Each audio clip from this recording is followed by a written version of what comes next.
내가 아버지께 구하겠으니 그가 또 다른 누구에서 너에게 주사 영원토록 너희와 함께 있게 하리니 그는 진리의 영이라 세상은 능히 그를 받지 못하나니 이는 그를 보지도 못하고 알지도 못합니다.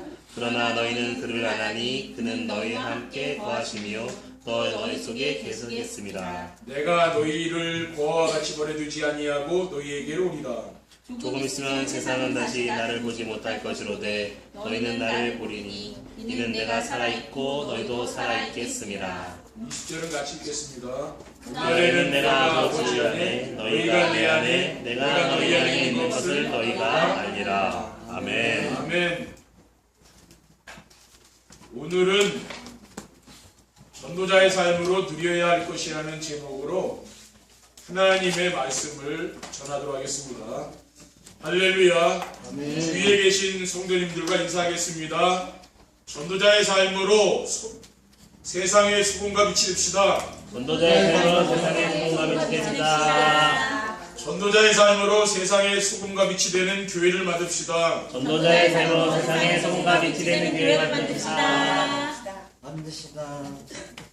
오늘 부활주일에 하나님이 우리에게 주신 말씀은 행복한 삶을 위해 누려야 할 것과 전도자의 삶으로 누려야 할 것입니다. 전도자의 삶이란 무엇인가 하면은 자기중심, 물질중심, 성공중심의 삶의 예틀을 벗어버리고 하나님의 말씀을 따라 사는 것입니다. 저는 복음을 모르고 종교생활을 할 때 내가 하나님을 위해서 무엇이든지 열심히 하여서 하나님께 헌신하면 이 세상에서 복을 받고 천국에 들어가면 상을 받으리라고 생각을 했습니다. 그런데 복음을 이해하고 보니 하나님이 원하시는 것은 나와 함께 하시는 하나님을 누리며 살면서 주변 사람들과 후대들에게 살아계신 하나님을 보여주는 인생 작품을 남기는 것이었습니다. 이것이 제가 말씀을 따라 사는 전도자의 삶을 살면서 깨닫고 발견한 것입니다. 하나님이 우리에게 원하시는 것은 일이나 헌신이 아닙니다. 하나님이 주신 것을 알고 찾아 누리는 것입니다. 그것이 무엇입니까? 바로 하나님이 우리와 함께 하시는 걸 말합니다. 첫 번째, 전도자의 삶으로 누려야 할 것은 무엇입니까? 언약의 말씀을 주시고 언약을 성취하시는 하나님을 누리는 것입니다. 저는 하나님의 말씀을 통해서 인생의 모든 문제는 하나님을 떠나면서 시작이 되었다는 사실과 참 하나님을 만나기만 하면은 인생의 모든 문제는 끝이 난다고 믿고 있습니다.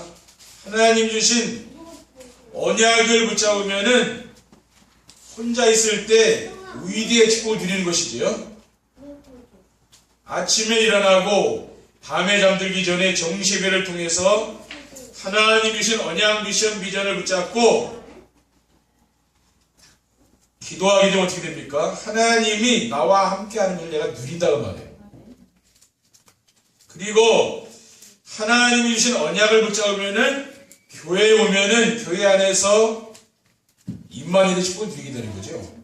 그러니까 교회에 오면은 성도들과 함께 받은 말씀을 포럼을 하면서 하나님이 우리와 함께 하심을 내가 느낀다는 거죠. 그리고 하나님 주신 언약을 붙잡으면은 모든 것에서 항상 원네스의 축복을 누리게 되는 것입니다.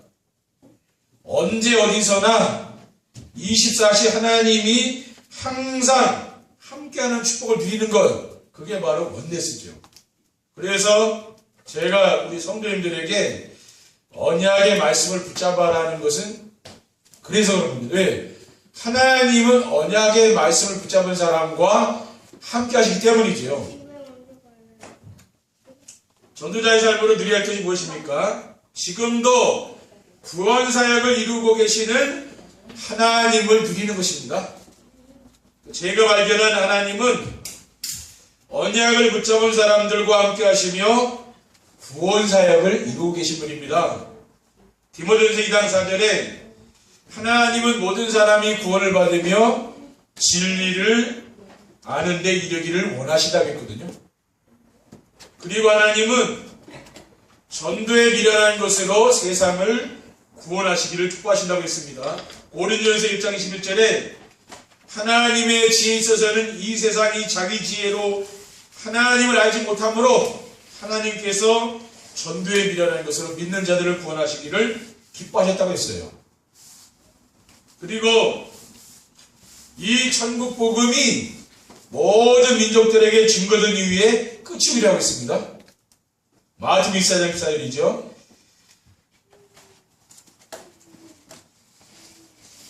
그리고 전도자의 삶으로 누려야 할 것이 무엇입니까? 성도들의 기도에 응답하시는 하나님을 누리는 거지요. 그러니까 제가 누리는 하나님은 기도에 응답해 주시는 하나님이십니다. 우리 주님께서 제자들에게 무엇이라고 말씀했습니까? 구하라 주실 것이요, 찾으라 찾을 것이요, 두드리라 그러면은 열리리라고 했습니다. 마태복음 7장 7절에 8절이죠. 구하는 이마다 받을 것이요, 찾는 이가 찾아낼 것이요, 두드리는 이에게 열릴 것이라고 했습니다.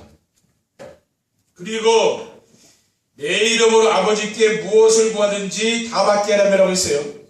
요한복음 15장 16절에 보면 너희가 나를 택한 것이 아니요 내가 너희를 택하여 세웠나니 이는 너희로 가서 열매를 맺게 하고 또 너희 열매가 항상 있게 하여 내 이름으로 아버지께 무엇을 구하든지 다 받게 하려 함이라고 했습니다. 그리고 야고보 사도는 어떻게 이야기하고 있습니까?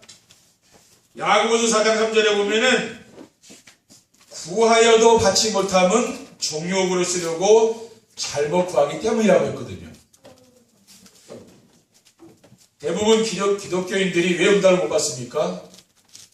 잘못 구하는 거죠. 그렇죠. 하나님이 원하는 것을 가지고 기도를 해야 되는데 자신이 원하는 것을 얻기 위해서 자신이 하나님께 나가서 기도하기 때문에 응답을 못 받는 거죠.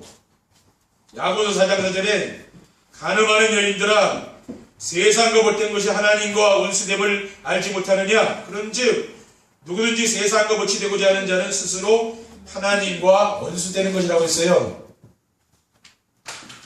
우리가 부부가 결혼해가지고 사는데 옛날 애인이 또 찾아와서 만나면은 그 남편이 용서하겠습니까? 용서가 안 되는 거죠. 그러니까 한 번 결혼하면은 그렇게 되는 거예요. 똑같이 우리가 하나님만 섬겨야지 우리가 이 세상을 따라가게 되면 어떻게 합니까? 성경에서는 영적인 간음이라고 보고 있는 거거든요.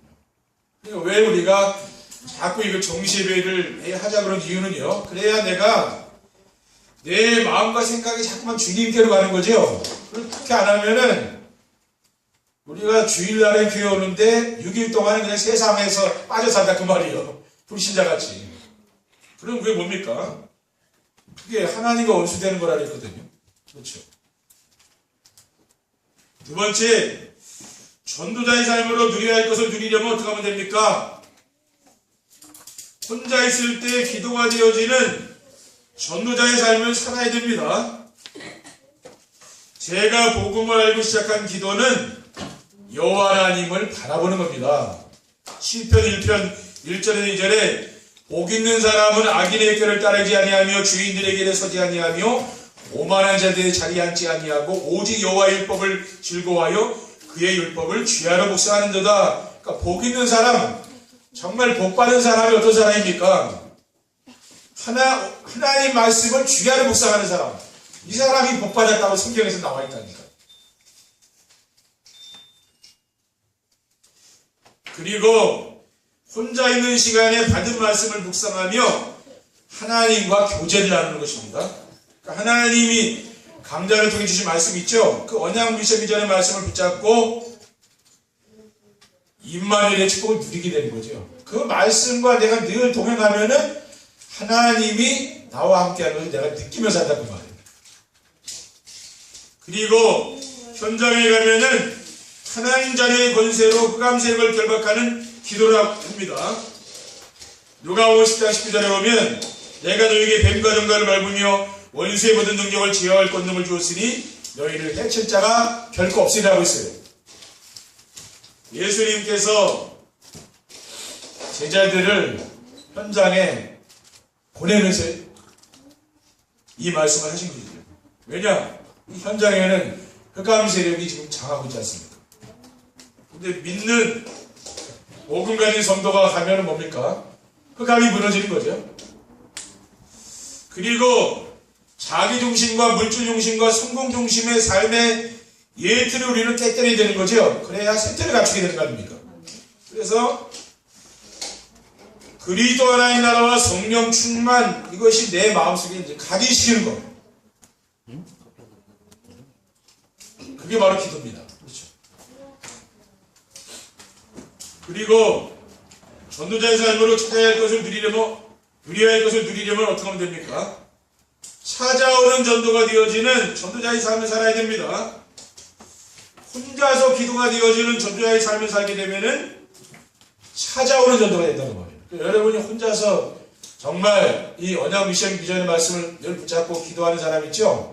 하나님이 그 사람에게는요, 사람을 보낸다고 말이에요. 하나님이 아나니아에게 핍박자 사울을 붙여주셨습니다. 사도행전 9장 15절에 보면 주께서 이르시되 가라, 이 사람은 이방인과 임금들과 이스라엘 자손들에게 전하기 위하여 택한 나의 그릇이라고 했어요. 하나님은 중요한 제자를 누구한테 붙였습니까? 아나니아에게 붙였어요. 아나니아가 지금 뭡니까? 말씀 붙잡고 지금 기도하는 중에 붙여준 게 아나니아가 지금 밖에 나가서 전도한 게 아니죠. 뭡니까? 기도하는데 하나님이 뭡니까? 이 바울을 붙였다니까요. 시대적인 전도자를 거기다 붙인 거예요. 이런 사람 여러분 평생 한 명만 만나도 여러분이 얼마나 복 받는 겁니까? 그렇죠?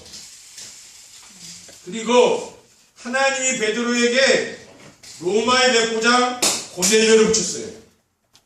사도행전 10장 31절에 33절에 보면 고넬료야, 하나님이 네 기도를 들으시고 네 구제를 기억하셨으니 사람을 요바에 보내어 베드로라는 시몬을 청하라. 이는 그가 바닷가 무두장이 시몬의 집에 유숙하느니라 하시기로 내가 곧 당신에게 사람을 보내었는데 오셨으니 잘했나이다. 이제 우리는 주께서 당신에게 명하신 모든 것을 듣고자 하여 다 하나님 앞에 있나이다 라고 했거든요.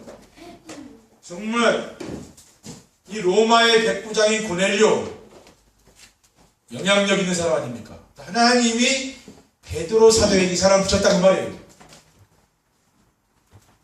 근데 그 시간에 베드로가 뭐하고 있었습니까? 시몬의 집에서 기도하고 있었다니까요. 하나님이 거기다 붙인 거예요. 그리고 하나님이 사도 바울에게 빌립보 감옥의 간수와 가족을 붙여줬거든요. 사도행전 16장 30절에 32절에 보면 그들을 데리고 나가 이르시되 선생들이여 내가 어떻게 하여야 구원을 받으리까 하거늘 이르되 주 예수를 믿으라 그리하면 너와 내 집이 구원을 받으리라고 주의 말씀을 그 사람과 그 집에 있는 모든 사람에게 전하니라 라고 했습니다. 아멘. 하나님이 빌립보 감옥에서 간수와 그 가족을 붙여줬죠. 언제 붙였습니까? 정식기도 할 때 붙였다 그 말이에요. 아멘. 밖에 나가서 전도한 게 아니라니까요. 뭡니까? 기도하는 시간에 하나님 붙였다고 말이에요. 그러니까 여러분이 전도하는 것보다 중요한 건 기도하는 겁니다. 여러분이 진짜 마음에 품고 기도하는 태신자가 얼마나 있습니까? 내가 그 사람에게 복음을 전하는 것보다 중요한 것은 내가 그 사람을 마음에 품고 내가 기도하는 시간이 있느냐고 말이에요. 그렇죠. 지금 여기 성경에 보면은 기도하는 시간에 하나님이 그 사람에게 딱 붙였다고 했거든요. 근데 나는 정말 하루를 살면서 여러분 정시해배우면서 기도합니까? 그게 안 되는 사람은 뭡니까? 안 된다 그 말이에요. 이거는. 인간의 힘으로 되는 게 아니라고 말이죠. 뭡니까? 진짜 그 영혼을 품고 기도하고 내가 하나님 앞에 서서 이 강량의 말씀 은혜 받고 그래야 하나님 붙여줄 거잖아요. 영혼을. 그게 진짜 전도라 그 말이에요. 근데 우리가 이런 전도가 아닌 다 그냥 나가서 하는 건 가짜라니까 알고 보면은 왜 그렇습니까? 그거는 하는 거니까 그냥 행사로 하기도 하고 내가 또 전하라니까 하는 것이지 열매가 없다고 말해요. 그런 전도는 열매가 안 나와요. 또 우리가 현장에 그냥 캠프 나가면 열매 나옵니까? 그거는 안 나온다고 말해요. 왜 그렇습니까? 기도 속에서 하나님이 나를 쓰셔야 되는 거니까 그렇죠. 내가 저 사람에게 이 사람 붙여야겠구나. 이게 돼야 되는 것이지. 아, 그럼 준비가 안 됐는데 거기다 엄청난 인물을 붙이면 내가 감당하겠습니까? 그리고 내가 진짜 그 사람에게 만나면 복음 전하겠습니까? 이게 중요하다 그 말이에요. 근데 나는 전혀 메시지 준비가 안 돼 있고, 그렇죠? 그 사람에게 어떤 메시지를 전할까, 이게 복음 메시지가 확립이 안 돼 있고, 그러면은 붙일 수가 없다 그 말이에요, 말하자면. 그러니까 제가 늘 말씀드리는 건 뭐냐면은 여러분이 현장에서 전도하려고 하지 마시고 내가 진짜 이 늘 복음과 이 말씀과 기도가 늘 충만해야 된다 그 말이에요, 말하자면. 그게 전도자의 삶이거든요. 그게 된 사람에게 하나님 붙인다고 말이에요. 근데 이거 안 되면 뭡니까? 하나님 못 붙이죠. 왜 붙이고 싶어도. 그럼 감당이 안 되는 거예요, 말하자면은. 근데 또 만나는데 엉뚱한 얘기를 때 해버려봐 또. 그렇죠. 상처 줘버리고. 그 영원히 안 되는 겁니다. 그렇죠. 제가 그래서 이 말씀하는 거예요. 우리가 전도를 하지 말고 전도자의 삶을 살자고. 그 오해하지 말고 여러분 이해를 하셔야 돼요. 그건 뭡니까? 우리의 내적인 힘을 기르라고 말이에요. 근데 나는 성령 충만한 오전 예배에 나왔지만 그 내적인 힘이 없는데 우리가 누구를 전도하겠습니까? 그렇죠. 나도 이 세상이 힘든데. 그 말이에요. 그러니까 전도하려고 하지 말고 힘을 기르라 말고 힘을 기르라 그 말이에요. 그렇죠. 그리고 전도자의 삶으로 누려야 할 것을 누리려면 어떻게 하면 됩니까? 말씀 안에서 응답이 보이는 전도자의 삶을 살아야 합니다. 전도자의 삶을 살면 말씀 안에서 개인의 문제에 대한 응답이 보입니다. 인간의 모든 문제는 우주 만물을 창조하신 하나님을 떠나면서부터 시작된 거죠. 그래서 하나님을 모르는 인간들은 말하자면 예배 안 드리는 인간들은 전 짐승 같은 겁니다. 그렇죠. 사람은 사람인데 사람이 아니라 짐승이라. 왜? 늘 본능을 살잖아요. 그렇죠. 먹는 거 마시는 거 그거밖에 더 모르잖아요. 그래서 하나님을 떠난 인간은 죄로 말미암은 저주와 재앙, 사탄에게 종노릇 하면서 살 수밖에 없는 것이죠. 그래서 세상에는 지금 영적 문제가 지금 많이 옵니다. 그렇죠. 앞으로 정신 문제, 이런 심각한 중독에 빠진 사람들 계속 나오는 거예요. 또 뭐 연예인들, 뭐 자살, 연예인, 영적 문제 있는 사람들 사건, 사고가 지금 계속 나오잖아요. 그래서 하나님께서 누굴 보내겠습니까? 예수 그리스도를 보냈다고 말해요. 그래서 오늘 부활절 아닙니까? 우리가 하나님을 만나면 인생의 모든 문제가 끝나는 것입니다. 그러면 여러분이 그리스도를 통해서 하나님을 만나게 되면 인생 문제가 끝나거든요. 그럼 이제 저는 어떻게 하면 되느냐? 하나님의 말씀만 따라가시라. 그럼 그 순간 응답이 다 있는 거예요. 이 세상에 속으시면 안 돼요. 거기는 진리가 없습니다. 히브리서 4장 12절에 하나님 말씀은 살아있고 활력이 있어 좌우에 날선 어떤 것보다도 예리하여 혼과 영과 및 관절과 골수를 찔러 쪼개기까지 하면 또 마음의 생각과 뜻을 판단한다는 거거든요. 왜? 하나님 말씀이 들어가니까 관절, 골수, 그렇죠. 내 마음, 생각이 치유되는 거예요. 왜? 말씀이 들어가니까 그 말씀이 치유한다 그 말이에요. 그리고 골로새서 2장 3절에는 그 안에는 지어지시기에 모든 보화가 감춰있느니라. 이 그리스도 안에 모든 게 다 들어있다는 말이에요. 여러분이 속으면 안 돼요. 그리스도 안에 다 있다는 말이에요. 빌립보서 4장 19절에 보면 나의 하나님이 그리스도 예수 안에서 영광 가운데 그 풍성한 대로 너희 모든 쓸 것을 채우시리라 그랬죠. 하나님이 여러분의 모든 필요한 걸 채워주신다니까요. 왜 그렇습니까? 하나님 자녀잖아요. 하나님 자녀니까 채워주는 거예요. 그러니까 이러한 말씀이 내가요 진짜 믿어지는 거예요. 그러니까 염려 걱정 안 한다는 말이에요. 그리고 전도자의 삶을 살면은 말씀 안에서 가문에 이르는 문제에 대한 응답도 보입니다. 그러니까 가문의 영적 문제가 보이고 해답도 보이는 거죠. 그리고 전도자의 삶을 살게 되면은 말씀 안에서 나라와 시대에 흐르는 문제에 대한 응답도 보이게 됩니다. 제가 말씀 안에서 발견한 개인 문제에 대한 응답은 복음이 오직이 되는 거예요. 그러니까 여러분이 복음이 오직이 되면은요, 이 흑암 세력이 다 떠나간다니까요. 그러니까 마귀는 어떡하든지 복음 선포하지 못하게 교회 강단을 막는 것이고, 우리 성도들이 오직 그리스도 못 붙잡게 하고 막는 자가 말이에요. 그러면 다른 게 있어야 될 거 아니냐. 자꾸 이렇게 생각이 드는 거죠. 속지만 않으면 되는 거죠. 그리고 가문의 문제는 우상숭배와 전통에서 내려온 것으로 어떻게 하면 됩니까? 온 가족과 함께 그리스도의 비밀을 알고 가정 예배를 드리면은 해결이 되는 거죠. 그렇죠? 여러분 자녀들과 함께 가정 예배하고 같이 강단 말씀 듣고 포럼하고 이렇게 하다 보면 어떻게 됩니까?